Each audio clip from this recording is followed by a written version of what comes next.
Just back from Brazil, Dr. Jon LaPook is here.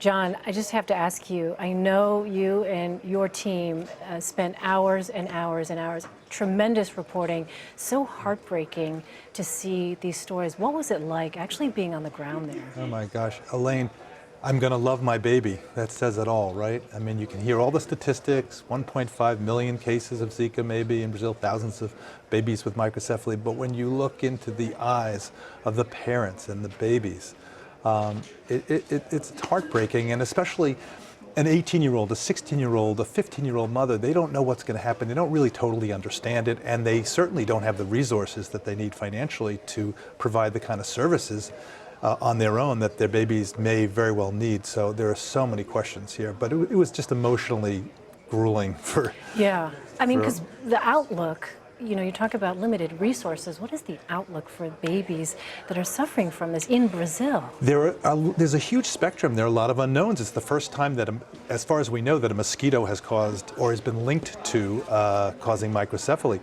There may be a spectrum of disease where babies are clearly very, very ill and they can die at birth. They may have neurological defects, or they may have this very mild defects. We saw a couple of babies like that, and the question the doctor said was, what's going to happen as they get older? They can have trouble swallowing, trouble hearing, maybe with vision. This is all developing, and there's so much that we don't know. And so, just to be clear, does Zika actually help cause the microcephaly? I mean, what exactly is the link there? So that is being vigorously researched right now. It has been linked to it statistically. It seems like the Zika infection seems to be present when the microcephaly is present. There was an outbreak of Zika over the past year, so it seems logical to think, but they haven't proven cause and effect. And to do that, they're actually doing a study where they follow one group of pregnant mothers who are infected, who have evidence of infection with Zika, other ones who don't. And at the end of that, they're going to go and say, okay, is there a higher incidence of microcephaly in the group of mothers that were infected? And so, you know, the risk of an outbreak here is something that people cannot help but be concerned about when they see those images coming out of Brazil. What is the risk that something like that could happen here? I think right now the cases that we're seeing in the United States are imported. So those are people who are infected elsewhere, they come here, and that's how they get it here.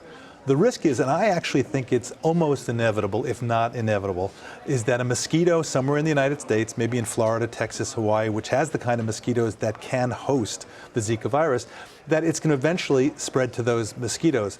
And then, of course, I think there's going to be a lot of concern among people, because here's one of the problems.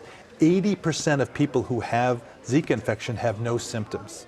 So there are all sorts of questions about how do you know you have it. The blood tests for it are very good for active infection, pretty good. You know, if it's in your bloodstream for the first, say, 11 days, maybe a little bit more or less.